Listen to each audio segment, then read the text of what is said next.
Good morning my dear student.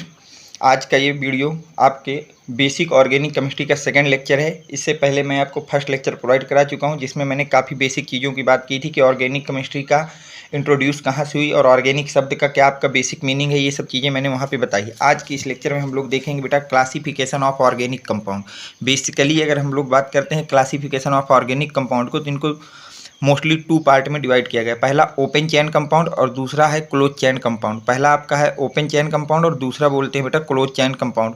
Open chain compound को हम लोग एलिसाइक्लिक कंपाउंड्स भी बोलते हैं, जबकि क्लोज चेन कंपाउंड का दूसरा नाम होता है साइक्लिक कंपाउंड। ये दोनों नाम याद रखना। जो ऑर्गेनिक कंपाउंड्स होते हैं उनको मोस्टली टू पार्ट में डिवाइड किया गया है, ओपन चेन या एलिसाइक्लिक जिसको बोलते हैं, और दूसरा होता है क्लोज चेन या साइक्लिक कंपाउंड।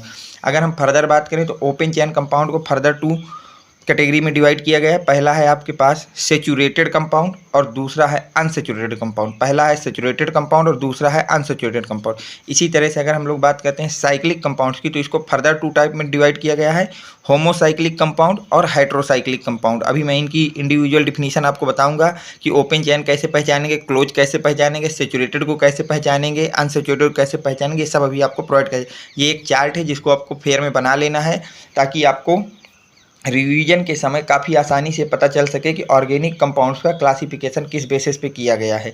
ये लेक्चर उन सारे स्टूडेंटों के लिए जो 11th में है, 12th में है, यूपी बोर्ड हो, सीबीएसई बोर्ड हो या आईसीएसई बोर्ड हो, या जेई मेंस, सीयूईटी या नीट की तैयारी कर रहे हैं, उन सभी के लिए इस वीडियो के थ्रू इस चैनल में आपको कंप्लीट ऑर्गेनिक केमिस्ट्री का सिलेबस कवर कराया जाएगा। बस आपको जुड़े रहना है। और अभी तक जो भी बच्चे मेरे टेलीग्राम चैनल से नहीं जुड़े हैं, वो सारे बच्चे बेटा 7880960882 इस नंबर पे अपना नेम, क्लास और आप किस एग्ज़ाम की प्रिपरेशन कर रहे हैं, इन सब को लिख करके मुझको व्हाट्सएप कर देना है। मैं आपको वहाँ से टेलीग्राम का लिंक प्रोवाइड करा दूंगा, जहाँ पे आपको स्टडी से रिलेटेड कई जानकारियाँ मैं वहाँ पे प्रोवाइड कराता रहता हूँ।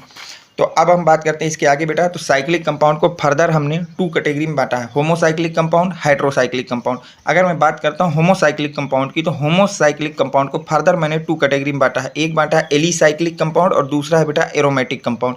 एक है आपका एलिसाइक्लिक कंपाउंड और दूसरा है एरोमेटिक कंपाउंड।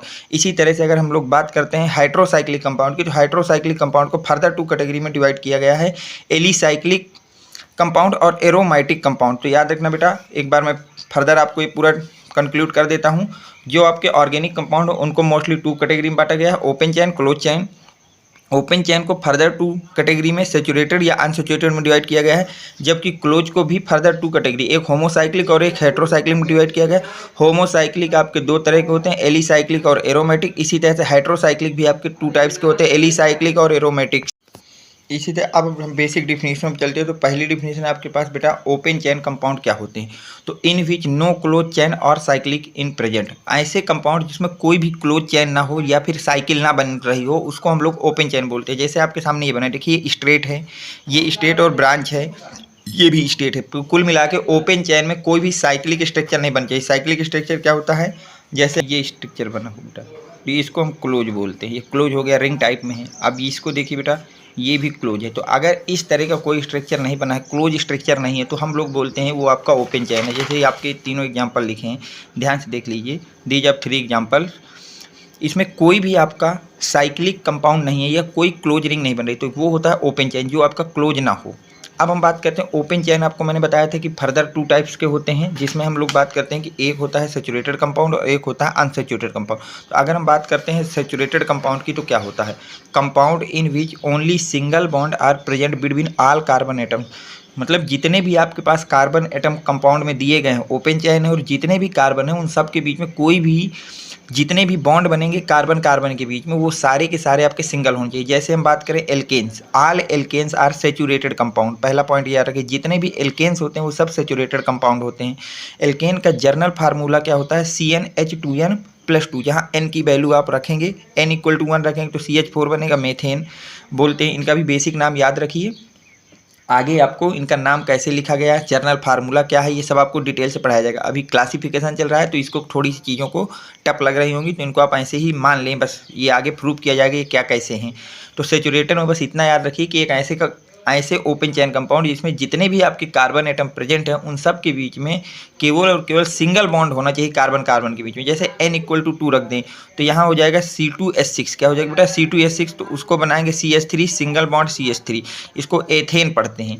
इसी तरह अगर n=3 रख देंगे तो यहाँ से बनेगा CH3 CH2 CH3। अब देखिए यहाँ कार्बन कार्बन में सिंगल बॉन्ड, इस कार्बन कार्बन में सिंगल बॉन्ड, इसको हम लोग प्रोपेन बोलते हैं। इसको क्या बोलते हैं? Propane.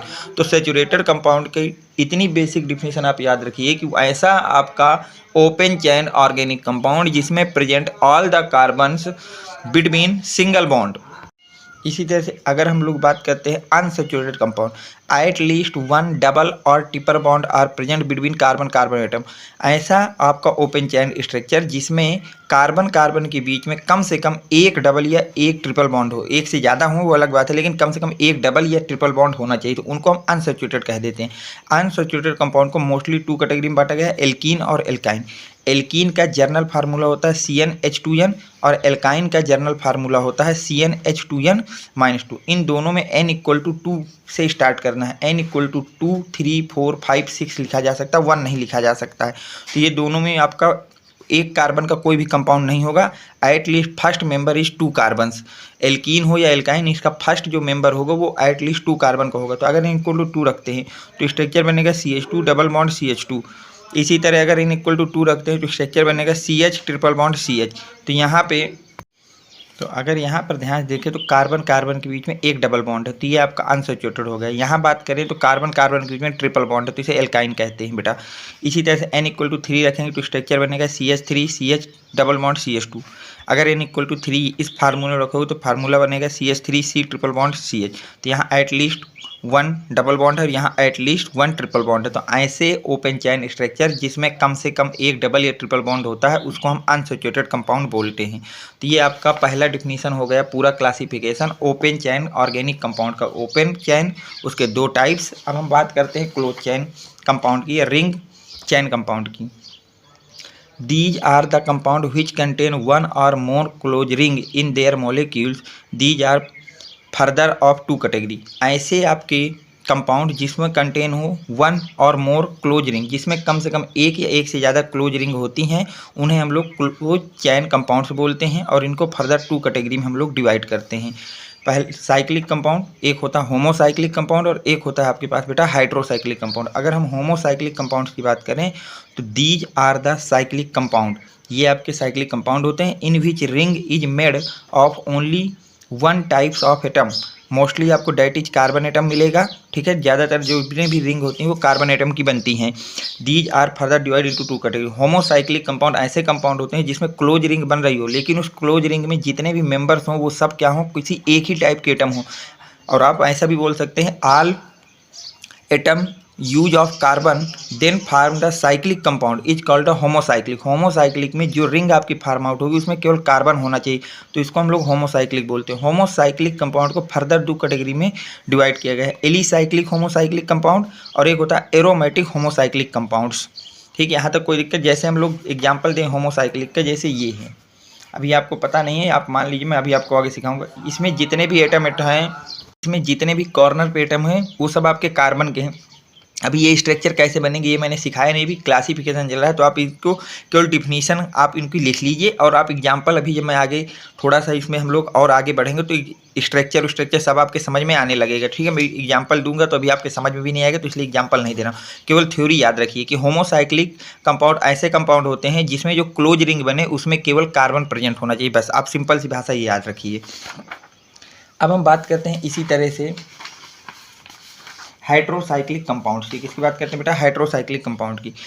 These are the cyclic compound which contain 1 और more hetero atoms other than carbon and hydrogen. ऐसी आपकी साइक्लिक कंपाउंड्स जिसमें आपका कार्बन और हाइड्रोजन के अलावा भी कोई अनदर एटम हो तो उसको हम लोग बोलते हैं हाइड्रोसाइक्लिक कंपाउंड। ऐसा क्लोज स्ट्रक्चर जिसमें प्रेजेंट एटम्स में कार्बन और हाइड्रोजन के अलावा अदर एलिमेंट भी प्रेजेंट हो, उस जिनको हम हाइड्रो एटम बोलते हैं। हाइड्रो एटम क्या होते हैं ये भी मैं आगे आपको बताऊंगा। तो अगर उसमें हाइड्रो एटम प्रेजेंट है, हाइड्रो एटम किसे बोलते हैं? कार्बन और हाइड्रोजन के अलावा जितने भी एटम आपके पाए जाते हैं वो सब आपके हाइड्रो एटम कहलाते हैं। तो कार्बन हाइड्रोजन के अलावा कोई अगर हाइड्रो एटम भी साथ में प्रेजेंट है तो इस तरह की क्लोज रिंग को आप लोग बोलेंगे हाइड्रोसाइक्लिक कंपाउंड। उसको क्या बोलेंगे बेटा? हाइड्रोसाइक्लिक कंपाउंड बोलेंगे। These are further divide into the two types. अब इनको फर्दर हमने टू टाइप्स में डिवाइड किया है। एक है हाइड्रोसाइक्लिक कंपाउंड में एलिसाइक्लिक हाइड्रोसाइक्लिक कंपाउंड और दूसरा है एरोमेटिक हाइड्रोसाइक्लिक कंपाउंड। तो ये आपका ब्रॉड क्लासिफिकेशन हो गया ऑर्गेनिक कंपाउंड्स का। यहाँ तक आपको कोई दिक्कत नहीं होनी चाहिए।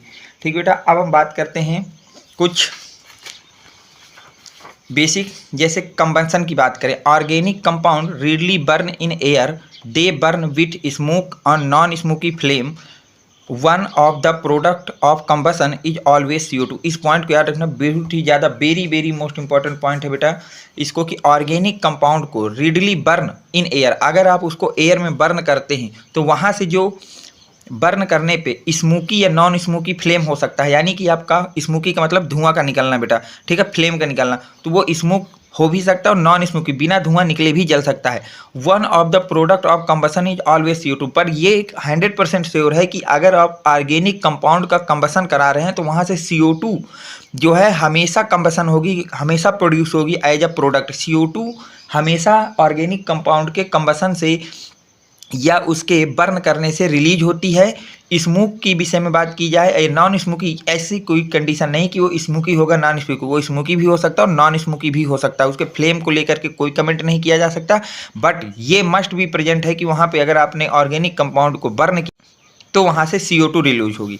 अब अगर हम बात करते हैं सोर्स ऑफ ऑर्गेनिक कंपाउंड्स की, तो जितने भी ऑर्गेनिक कंपाउंड हैं उनमें से नेचर में केवल 10% आपके पाए जाते हैं, बाकी 90% आपके सिंथेटिक किए जाते हैं, यानी कि लेबोरेटरी में प्रिपेयर किए जाते हैं। तो सोर्स ऑफ ऑर्गेनिक कंपाउंड्स को भी याद रखिएगा बेटा, ओनली जितने भी आपके ऑर्गेनिक कंपाउंड ऑब्टेन्ड है या हमको फाउंड आउट है तो उनमें से 10% केवल नेचर में पाए जाते हैं और 90% हम लोग लेबोरेटरी में प्रिपेयर करते हैं। जैसे हम नेचुरल की बात करें, जो plant, animal, fungi and micro organism, coal है, नेचुरल गैस एंड पेट्रोलियम है, इन सब में जो पाया जाता है उसको नेचुरल बोलते हैं। तो ये केवल 10% ऑर्गेनिक कंपाउंड होते हैं, बाकी 90% हम मैन मेड होते हैं या आपके लेबोरेटरी में प्रिपेयर किए जाते हैं। तो यहाँ तक आज के लेक्चर को रखते हैं, जिसमें हम लोगों ने बेसिक बातें की हैं टाइप्स ऑफ ऑर्गेनिक कंपाउंड्स की। अगले लेक्चर में हम लोग सीखेंगे कि ऑर्गेनिक कंपाउंड से हम लोग सिग्मा और पाई बॉन्ड को कैसे काउंट करते हैं, जो कि सुपर इंपॉर्टेंट लेक्चर होगा इंट्रेंस एग्जाम के बच्चों के लिए, क्योंकि सबसे ज़्यादा जो पहला क्वेश्चन ऑर्गेनिक केमिस्ट्री का बनता है वो यही बनता है, find out the number of sigma and pi bond को, उनको काउंट करना होता है। तो उसको सीखने की मैं कल के लेक्चर में आपको वेरी शॉर्ट ट्रिक दूंगा, जिसको आप देख करके कोई भी सवाल को आप देखेंगे और जस्ट इन 5 सेकंड आपको उसका आंसर मिल जाएगा। तो अगर आपको वीडियो पसंद आया तो प्लीज़ वीडियो को लाइक कर दें, अपने फ्रेंड सर्कल में ज़्यादा से ज़्यादा लोगों तक शेयर कर दें। Thanks for watching, next video coming soon.